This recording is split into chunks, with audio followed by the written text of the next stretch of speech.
Dalam video kali ini, kita akan membahas tentang bangsa Sumeria. Bangsa Sumeria adalah bangsa yang merintis peradaban Mesopotamia dan merupakan penduduk asli daerah Mesopotamia. Bangsa Sumeria datang dari Asia Kecil atau wilayah Turki sekarang. Sumber lain mengatakan dari Persia yang masuk ke Mesopotamia melalui Iran sejak sekitar tahun 5300 sebelum Masehi. Angka tahun ini menunjukkan periode pradinasti yang dikenal dengan sebutan periode Ubaid dalam sejarah Sumeria.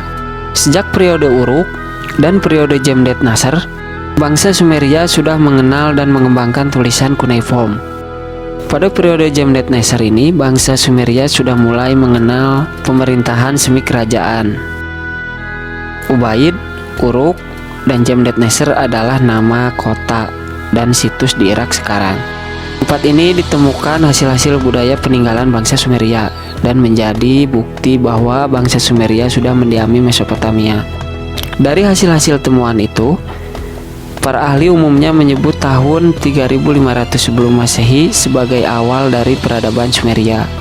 Selain itu, diakui bahwa peradaban Mesopotamia ini adalah peradaban Sumeria. Alasannya, peradaban Mesopotamia sebagian besar dibentuk oleh bangsa Sumeria.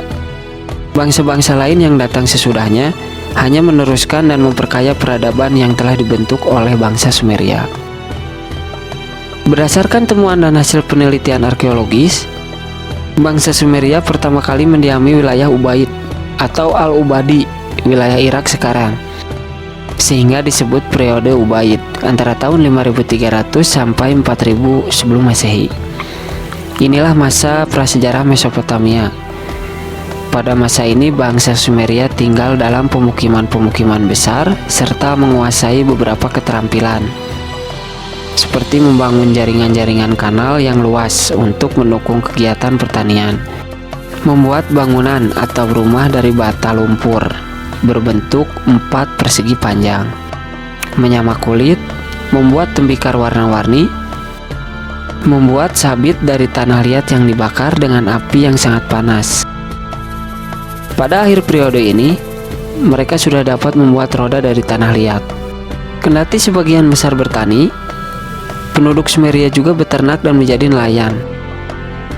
Ternak-ternak mereka konon digembalakan sampai ke perbatasan Turki di utara dan ke pegunungan Zagros di wilayah Iran sekarang, di wilayah selatan. Periode berikutnya adalah periode Uruk. Periode ini ditandai dengan munculnya kehidupan urban atau kota di Mesopotamia dalam bentuk munculnya negara-negara kota dan organisasi pemerintahan. Hal ini diantaranya ditunjukkan dengan adanya mangkuk tanah liat yang diproduksi massal. Penggunaan cap silinder telah dikenal sejak periode ini. Di akhir periode ini, muncul bentuk-bentuk awal huruf cuneiform atau huruf paku berwujud gambar atau piktograf. Dan selanjutnya adalah periode Jemdet Nasr. Bangsa Sumeria membuat tembikar berglasir monokrom dan polikrom. Selain geometris, desainnya figuratif dengan menampilkan gambar pohon dan binatang seperti burung, ikan, kambing, kalajengking, dan ular. Kendati demikian, jumlah tembikar bermotif ini sedikit sekali dan hanya ditemukan pada bangunan-bangunan besar yang terletak di pusat pemukiman.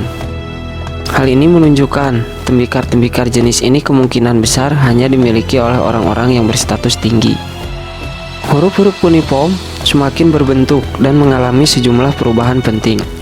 Awalnya terdiri dari piktograf atau tulisan berbentuk gambar, namun kemudian digunakan desain yang lebih sederhana dan abstrak. Mulanya digunakan untuk mencatat hasil panen, barang-barang, dan binatang piaraan. Kemudian digunakan sebagai tulisan resmi dalam pemerintahan, termasuk dalam menulis daftar raja yang memerintah, kegiatan ritual, distribusi pangan, dan lain-lain. Segel atau cap berbentuk silinder yang ditemukan di situs Jemdet Nasr ini menunjukkan pemukiman-pemukiman pada periode ini sangat terorganisasi.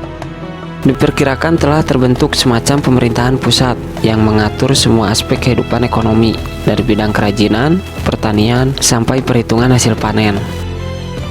Sistem perekonomian mengandalkan pertanian subsistem atau hanya untuk mencukupi kebutuhan dasar penggembalaan ternak seperti kambing dan biri-biri, serta perdagangan sistem barter dalam skala kecil. Dengan hasil pertanian yang melimpah, bangsa Sumeria sekitar tahun 3000 sebelum Masehi berhasil membangun 12 kota besar, semacam negara kota. Di antaranya Kis, Uruk, Ur, Lagas, Nippur, Girsu, dan Eridu. Kota Nippur dan Girsu yang dikenal sebagai kota keagamaan. Negara-negara kota ini berkembang semakin kompleks dan maju. Masyarakat di setiap negara kota sudah memiliki pemimpin semi raja yang disebut Ensi, atau penguasa negara kota yang diangkat dengan sistem pemilihan. Kelak negara-negara kota ini berbentuk kerajaan dengan kekuasaan yang mulai diwariskan secara turun-temurun. Sementara itu, untuk irigasi dan berbagai sarana mengolah sumber-sumber makanan digunakan secara maksimal, sehingga sering surplus pangan. Bangunan-bangunan besar juga mulai didirikan. Dan pada sekitar 2600 sebelum Masehi, negara kota seperti Kis, Ur, Uruk, Lagas, dan Nippur paling menonjol di antara negara-negara kota lainnya. Penguasa dari negara-negara kota mulai saling berebut pengaruh atau hegemoni dan berambisi menjadi penguasa seluruh negara kota di Sumeria. Jadi, penguasa yang merasa paling kuat berusaha memerangi dan menguasai negara-negara kota yang diyakini lebih lemah. Itulah yang melahirkan dinasti awal Sumeria, yakni penguasa negara kota yang menang menjadi raja dan menjadikan negara-negara kota yang kalah menjadi bawahannya. Perlahan-lahan, sistem pemerintahan kerajaan pun terbentuk. Raja-raja dari berbagai negara kota ini silih berganti memerintah wilayah Sumeria, sampai akhirnya pada masa pemerintahan Raja Lugal Zegesi dari Uruk, Sumeria dikuasai oleh bangsa Akkadia di bawah Raja Sargon Agung yang memerintah Sumeria. Penjelasan tadi merupakan penjelasan mengenai bangsa Sumeria. Terima kasih sudah menyaksikan, semoga bermanfaat.